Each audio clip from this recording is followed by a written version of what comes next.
Isabelle. How are things on your end? Yeah, great. Thank you. I've just been, busy thinking about lots of things, but in particular thinking about this episode today. We were going to be talking about our own therapy for the therapist. Yes. How have you been going? Yeah, good. Yeah, busy as always. Definitely excited to be here today. And like you said, today's topic is going to be very interesting, looking at what it's like to sit in the chair of the client when we are therapists ourselves and all things related. Yes. It's a big question, and it's something. I mean, when I was reflecting on this, I think that therapy for psychotherapists feels very much like the norm. It's an expectation, it's almost a requirement. If it's not a requirement, it's highly recommended and expected, I think, to some degree. Um, but it does seem to be quite different for psychologists. There doesn't seem to be this requirement. And while I do speak to people who have had their own therapy, it doesn't seem to be quite as well, it's not spoken about, I think, as frequently. But also, I still think there can be a little bit of stigma around this. What are your thoughts? Mm, very much. Speaking from my perspective and my experience in the Master of Clinical Psychology program, uh, the idea of going and seeing a therapist, if it did pop up into your mind, if you were considering it, it certainly wasn't something that you shared openly, and it wasn't something that was encouraged in the program. So for me, you know, I did seek my own therapy while I was studying because I wanted to explore some of the things that were coming up for me. Yeah, I didn't know if I was doing something unique in my cohort because it just wasn't spoken about. Wow. So you took that step yourself, took your own initiative, but didn't know really what others were doing. It was a bit sort of a vulnerable, it felt vulnerable. Um, Thinking, oh wow, like I've got things that I want to talk about and I need to talk about, and are people going to judge me because I'm Wow. doing that? Yeah. Gosh, I mean, that must have just taken so much courage to have, and I think just a lot of initiative on your part to realize that actually this was something that was going to be helpful. And coming from somebody who has had some psychotherapy training where, as I said, it's certainly recommended and almost expected. It was a very different experience. But actually, I think we would all, I think, benefit from therapy for the same reasons, regardless of whether we're actually coming from psychology, some psychotherapy, Mm. whatever modality we're practicing. We could all benefit from that. And you realize that that was going to be helpful. And of course, it's going to bring things up. Of course, this work is going to, cause us to, reflect on some of our own experiences, Mm. our own reactions. Yeah. So, yeah, I imagine that would have been a really brave and difficult decision for you, and quite isolating as well. It did feel a little bit isolating, but I guess in the back of my mind, I remember thinking, well, first of all, this is going to make me a better clinician. I wanted to be the best that I could be, and I didn't want any of my own stuff getting in the way of that. I would like to have a very long and healthy career. So I was open to the fact that, that was something that would help me. Also, I am open minded to knowing what it's like to be in the client chair. And I think I was curious about having that experience and feeling what that's like.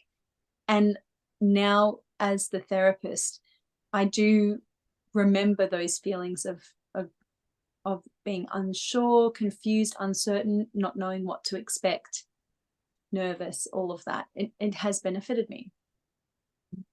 Really does help us understand how our clients are feeling, not just imagine that it must be difficult for them to come, but actually to know what it's like to sit in that other chair. I remember doing that for the very first time. And even though I came at it from a different experience whereby I decided to do some training in psychodynamic therapy, and it was strongly recommended that I seek my own therapy. So I thought, well, this sounds like it's recommended. It probably is a good idea, but I didn't really know what I was going to talk about.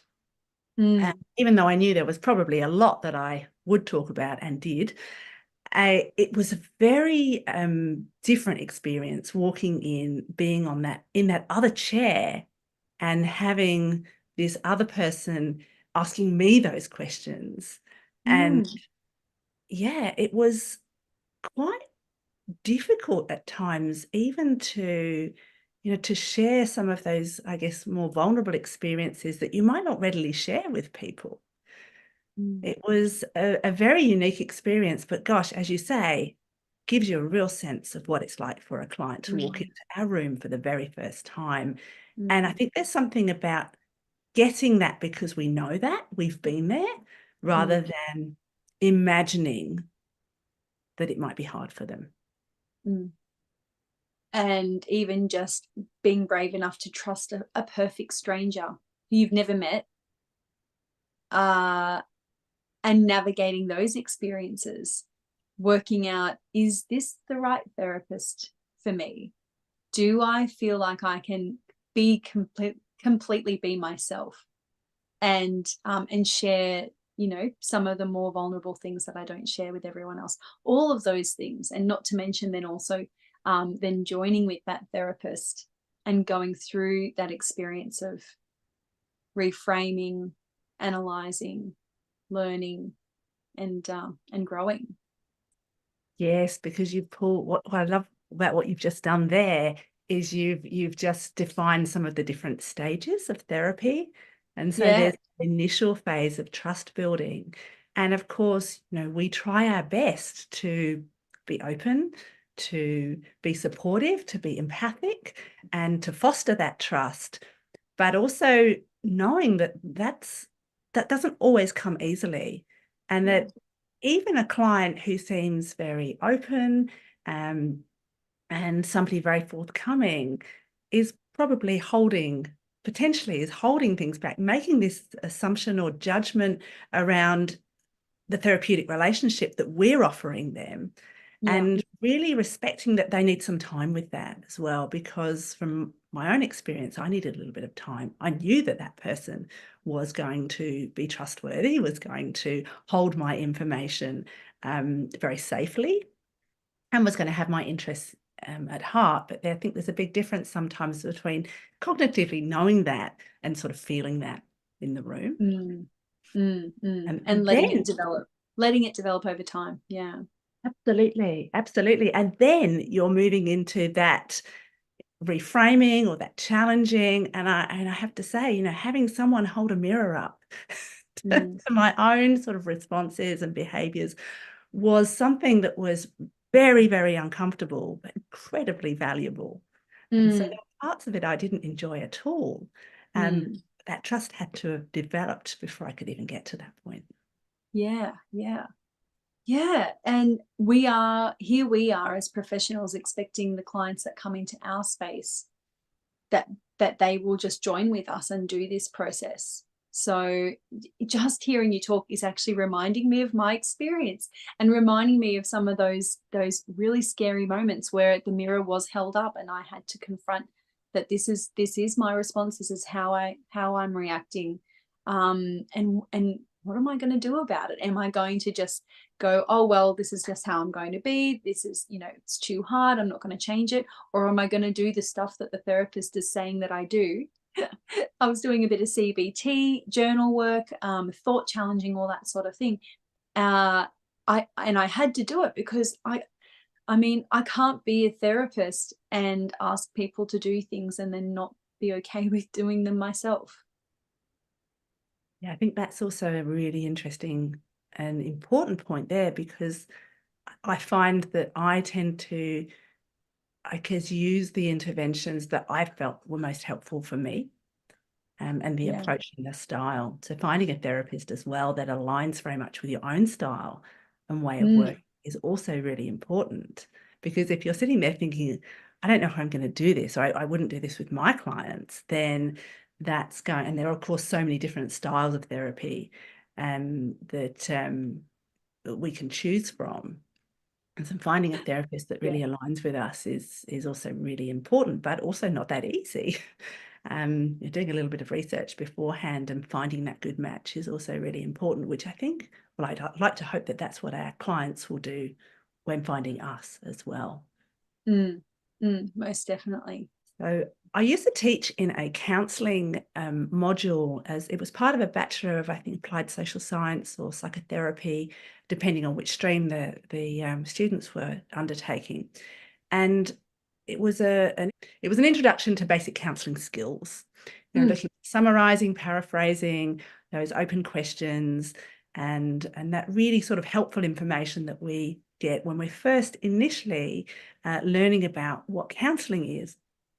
And one of the assessments, it was the very first assessment, was to actually go and see a counsellor with permission to record the session and then to write about the session and write about the experience.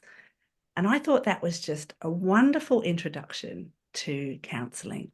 Even if it didn't go any further than the first session, what it did was it, I think, first of all, really normalised that process of going to a counsellor as a counsellor. It also really encouraged a reflection of what it was like to sit in that chair. And then, of course, there was the summary of the skills that might have been demonstrated in the counselling. And what the experience overall was really like for people. And of course, there were lots of different types of responses.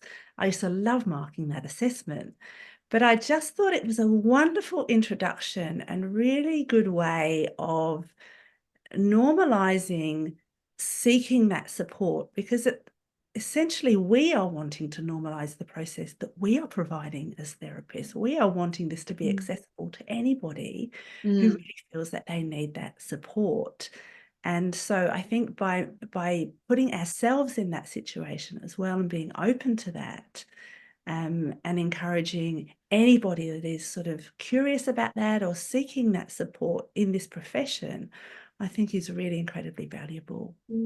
And why should we as therapists be excluded from that, from being encouraged to do that? Totally agree. And by potentially this sense that it's not necessarily recommended, encouraged, or spoken about, then it can lead people who perhaps do need that to feel discouraged from accessing that, because, how do we know anyone else is doing this, or should I be coping with this? And I think it really reinforces so much of the pressure that is felt either through the internship program, which is, it's pretty tough. Yeah. And then we might have, we're saying to people here today, also make time for yourself and consider stepping out into the space of being the client if and when you need it, or even if you don't think you need it. Yes, even if you don't think you need it, because my experience of going into therapy, and I did a psychodynamic training, and I did twice weekly therapy for several years. So I was in an intensive therapy process, and I could never have known what I was going to talk about, what that was going to look like. I didn't go into that feeling like I had a need for that, but I did. When I got there, Wow. I realized just how much work there was to do. And I don't think I wouldn't be the therapist that I am today if I hadn't had that therapy. Wow. That's so amazing to hear. For me, coming from the clinical psychology background, and I think I am going to probably encourage more supervisees to seek their own therapy and to normalize that that we are all human. We are not immune, and even if we don't think we have any big experiences or history that we need to talk about, in fact, just this existence of being human, this body that we live in, and the society and the roles that we play, our community that we are in essence, we're always going to have something that could be talked through and worked through. Yes, yes, even if we don't know it's there, because that's really what I learned so much around the countertransference, which is my own responses to being in the therapy room. Right. Yes. Yeah. Being able to distinguish between what was the client. So, for example, I may have a response to something that the client's saying, and that might be really, well, it's always useful information, but that could be useful information about how that client potentially responds in other relationships. So, of course, that relationship that we are having gets mirrored outside of the therapy room, and that gives us some really useful information to begin to see how that client operates interpersonally. Right. Something to work with. So that would be a countertransference that would be, coming from the client's perspective, if you like. And the other type of countertransference that I became very aware of was when I had a response, but actually the response was potentially something from my own history. And that history then that information then needed to be potentially parked in that session. I was thinking, gosh, this is triggering something. This person's reminding me of somebody else. It's not connected necessarily with the work that we're doing in the session. But if I wasn't aware of that, Yeah. then it could potentially interfere with the session. And I began to get caught up in a reenactment potentially of my history and of their history. And together it's not effective. So by actually being able to recognize what my part is, parking that and taking that away and reflecting on that, sometimes I would work with that in therapy. I mean, having been through a lot of therapy now, I can take that away, reflect on that, and begin to process that in my own way. Yes, I think self-reflection, obviously, and supervision play a big role in that, because I also had a supervisor at the same time when I did this training who would help me differentiate sometimes. Okay, well, is this for supervision, or maybe are you going to take this to therapy? Oh, yeah, that's great. Yeah. Because they knew you were in therapy as well. And how valuable is that if your supervisor also knows that you're doing the therapy, because then they can say, oh, this is actually for your space to do this work. And I think being able to talk about issues that impact you in supervision, even if it is something that will eventually be more appropriately dealt with in some kind of personal setting, as in some personal therapy or self-development, it is still, I think, valuable information for the supervisor, because initially we don't know with countertransference whether it is actually coming from the client's experience. And sometimes, a supervisor will present a case to me and I'll say, you're having a reaction to this person that I don't see you have to many other people. So is it coming from this person? Or is something coming? But sometimes knowing that person and what they bring to me, it makes it much easier for me to determine, actually, I think this might be coming from the client, because this reaction is an unusual one. So good supervision, it doesn't replace going and doing your own therapy and learning about your own reactions and reenacting and all of that, but it can help the process. What I'm curious to ask is, if we could sort of give a couple of bullet points for people who are listening to us today, for our listeners, what would be some of the key things that we want our listeners to take away from today's podcast? Well, I'm hoping this discussion will normalize therapy for therapists. And as two experienced therapists and supervisors, sharing our own experiences, I hope we'll begin to sort of normalize not only how helpful it is and seeking support when needed, but also how helpful it is not only personally either, but also professionally. Being open to that, and just knowing, even if it's not openly spoken about with peers, just knowing that, it is happening. And there are a number of therapists. I'd love to get this discussion, sort of a broader discussion around this, because I think there are a lot of therapists who have therapy themselves. The other thing that I think is also really important to mention as well is that, I'm speaking particularly from a position of privilege. I did have to make some choices around paying for therapy and the extensive type of therapy that I had. So financially, there are, significant implications there. And also knowing that it's not necessarily within scope during the internship where people are funding supervision or paying for training. Yeah. And so not feeling like this is an essential thing that has to be now. Me, I was That's a really good point. I think that's important because I don't want people to feel pressured that you have to do it right now. It took me a few years. It took me about 3 or 4 years of being registered before I did my own therapy. I Is that wish right? I'd done it. Yes, it was that time. I wish I'd done it sooner, but the opportunity wasn't there. I don't think financially I could have done it then either. And so I wouldn't want people to feel that they have to or feel pressured. And also, it doesn't have to be twice a week for a number of years. That was just the path that I chose. There are a number of therapy models that would not, would work in a much more sort of timely manner. But I would encourage people to choose a therapist who aligns with their particular preferred modality of therapy, because that's really how you're going to learn.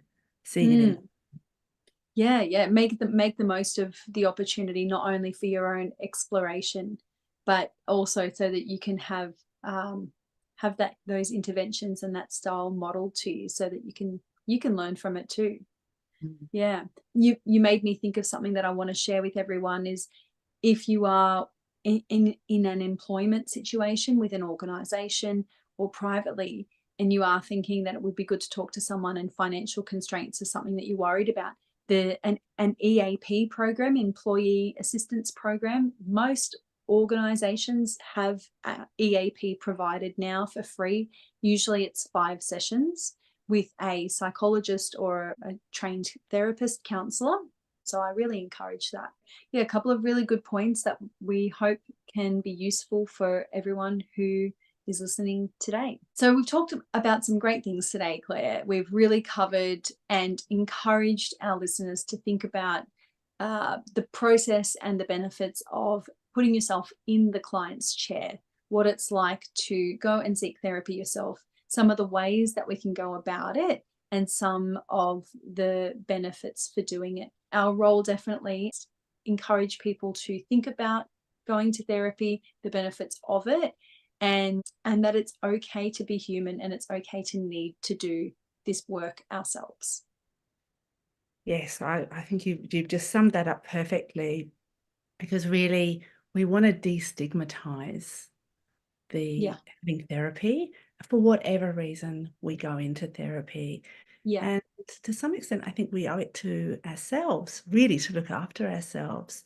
But also we want our clients to get the best of us, and they get the best of us when we are in our best state ourselves. Thank you, Claire. That's such a good point. And I think that's why we're doing this, because we want to be the best therapists that we can be, the best humans that we can be. And in order for us to do that, we've got to be open to the idea of reflecting on all of us, not just the professional side. All right. Well, have a great week, and we'll see you all next time. Yes, thank you, everybody. We'll see you soon. Bye.